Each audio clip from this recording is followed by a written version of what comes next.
Sea level rise is a real threat for India. India, therefore, acutely understands the vulnerability of small island states. According to a recent study, some critical infrastructure in 6 of our key cities could be submerged by 2050 due to rise in sea level. India is taking several steps to counter this. Thank you, Mr. President. India is often referred to as a subcontinent, one whose coastline runs into thousands of kilometers and one that has thousands of islands. India represents 1/6 of the global population, and 1/3 of Indians live along this long coastline, drawing sustenance from blue economy. Sea level rise is a real threat for India. India, therefore, acutely understands the vulnerability of small island states. According to a recent study, some critical infrastructure in 6 of our key cities could be submerged by 2050 due to rise in sea level. India is taking several steps to counter this. A coastal vulnerability index mapping has been done to facilitate an integrated approach.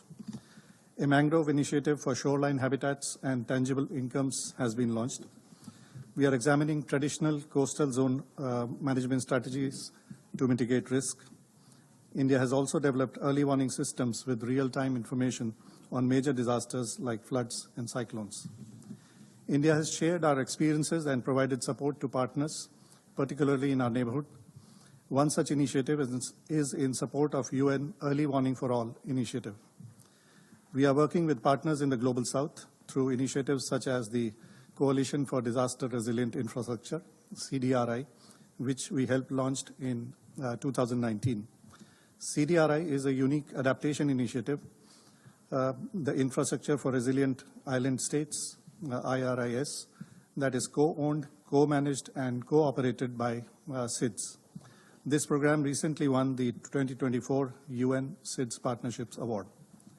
India also supports SIDS partners through the India Human Development Fund and works with partners at the Indian Ocean Rim Association, IORA. Earlier today, our External Affairs Minister signed the BBNJ agreement that also deals with environmental assessment, among other issues.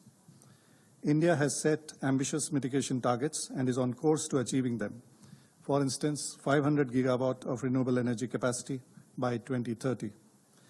Mr. President, India will continue to engage actively with all our partners, especially the SIDS and LDCs, on knowledge and technology sharing and capacity building, including through satellite-based sea level monitoring, early warning systems, climate modeling, as well as incorporating traditional knowledge of coastal communities to empower them in safeguarding their own interests.